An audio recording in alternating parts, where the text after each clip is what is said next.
मेरा pre school.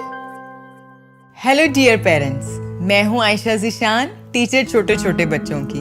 उम्मीद है आप सब खैरियत से होंगे।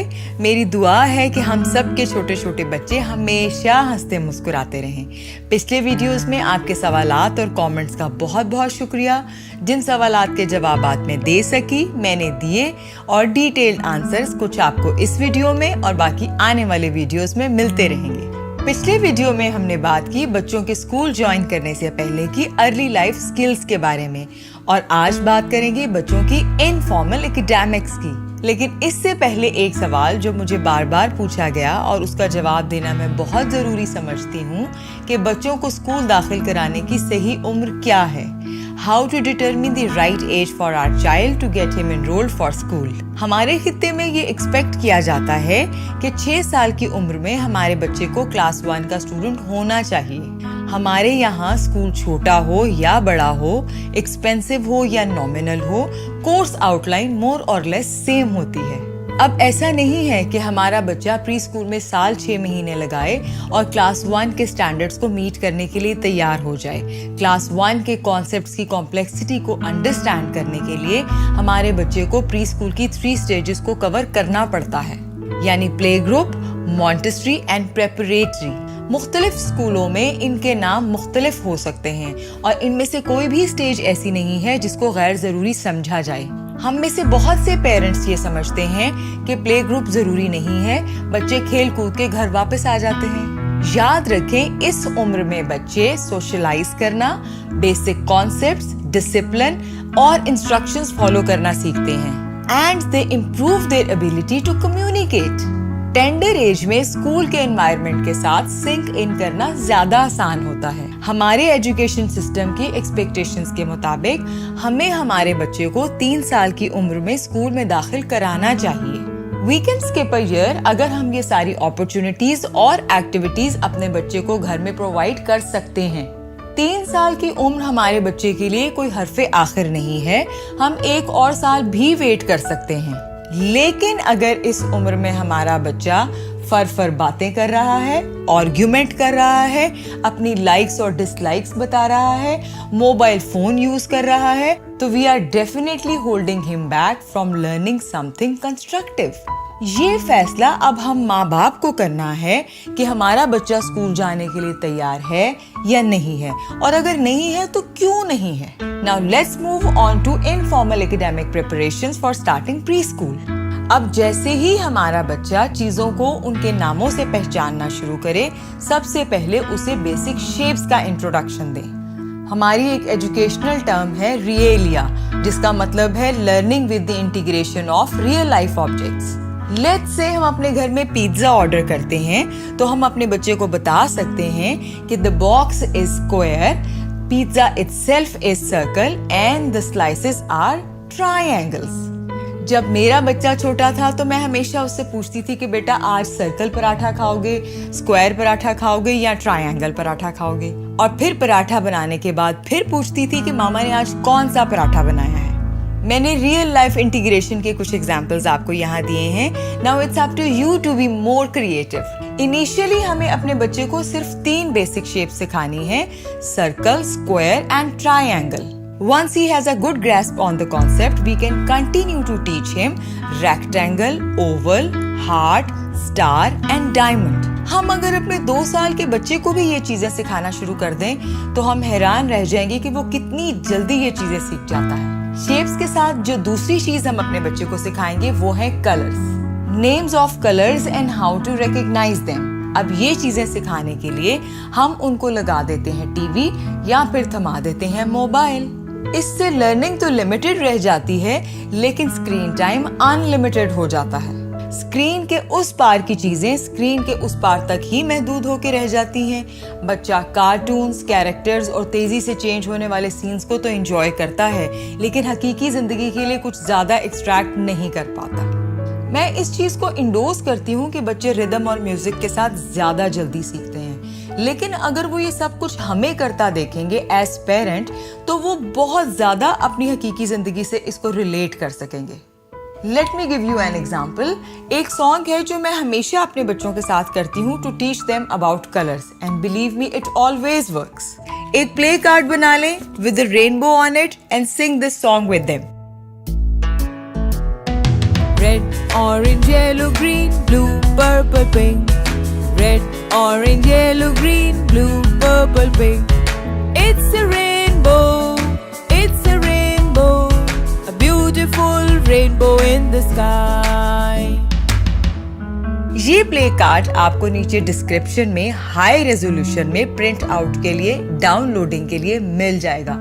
आप इसको डाउनलोड करके और प्रिंट करके अपने बच्चे के लिए यूज कर सकते हैं। पहले हम गाएंगे और कलर्स की तरफ पॉइंट करेंगे, फिर हम गाएंगे और मिलकर बच्चे के साथ कलर्स की तरफ पॉइंट करेंगे, और फिर हम गाएंगे और बच्चे से कहेंगे कि वो कलर्स की तरफ पॉइंट करे and eventually our child will be able to point at the colours and sing this song on his own.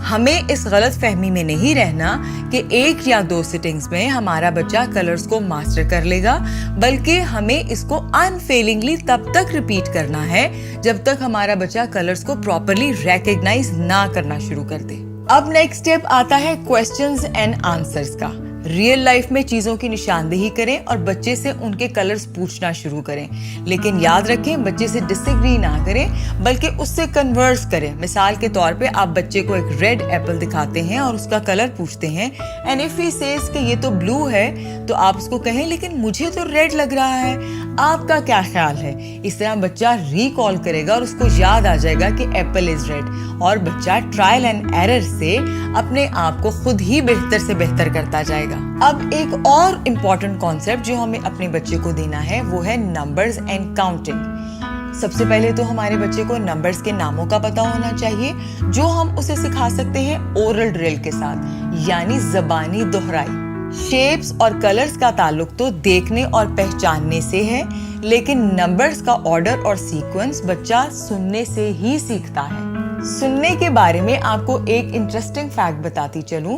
कुछ रिसर्चेस सजेस्ट करती हैं कि बच्चा आवाज़ों को सुनना और पहचानना माँ के पेट से ही शुरू कर देता है, और जैसे ही वो दुनिया में आता है तो वो उन आवाज़ों को बहुत अच्छी तरह से अपनी हकीकी ज़िंदगी से रिलेट कर सकता है और वो उसके लिए सूदिंग भी साबित होती हैं।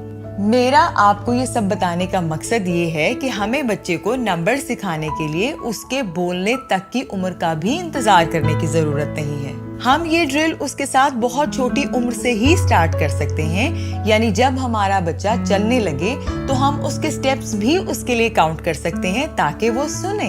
अगले मरहले में चीजों को उसके साथ मिलकर और उसके लिए काउंट करना शुरू करें, जैसे glasses, toys, blocks, spoons, plates, सोफों के cushion and the list is endless. अब बात आ जाती है लेटर्स ऑफ द अल्फाबेट की, यानी हुरूफ। याद रखिए इस वीडियो में हम बात कर रहे हैं बच्चों के स्कूल जाने से पहले की ओरल ड्रिल्स की और वर्बल प्रिपरेशंस की।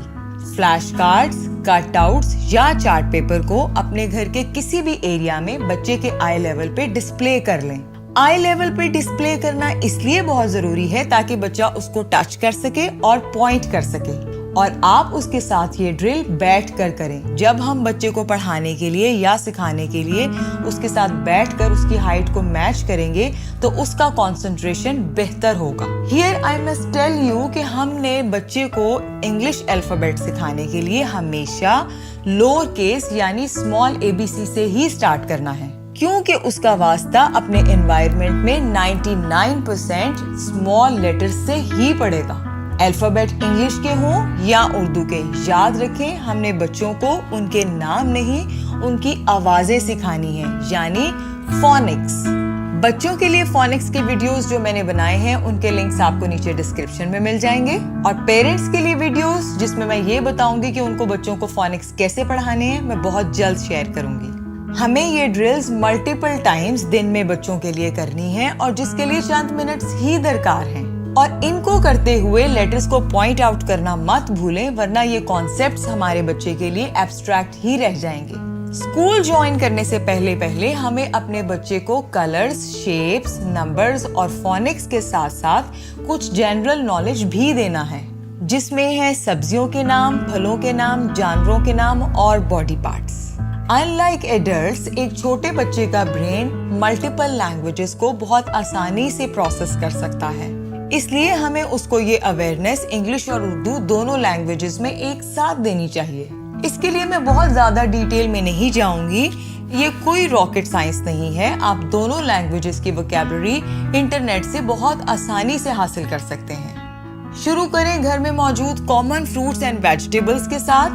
Tomatoes, potatoes, onions, bananas, mangoes and so on. इसी तरह कॉमन नजर आने वाले जानवरों के नामों से स्टार्ट करें, जैसे goat, sheep, cow, sparrow, cat and dog. Pay occasional visits to the zoo और इस तरह से अपने बच्चे की वोकैबुलरी में इजाफा करते जाएं। इसी तरह वन एट अ टाइम उसे बॉडी पार्ट से भी इंट्रोड्यूस कराते जाएं। इन प्रैक्टिसेस के बाद जब हम अपने बच्चे को स्कूल दाखिल कराने के लिए लेकर जाएंगे तो हम एक प्राउड पेरेंट होंगे विद अ कॉन्फिडेंट चाइल्ड। और फिर जब आपकी फर्स्ट पेरेंट टीचर मीटिंग पे टीचर आपसे कहेगी कि he is my favourite one, तो आपका दिल इतना बड़ा हो जाएगा और आपको ये लगेगा कि मैं सातवें आसमान पे हूँ। और यही है वो सेंटेंस जो मैं पता नहीं कब से सुनना चाहती थी। I hope you find value in this video. Don't forget to subscribe, like and share. I'll see you soon for more on our child's early education. Thank you very much. Have a nice day.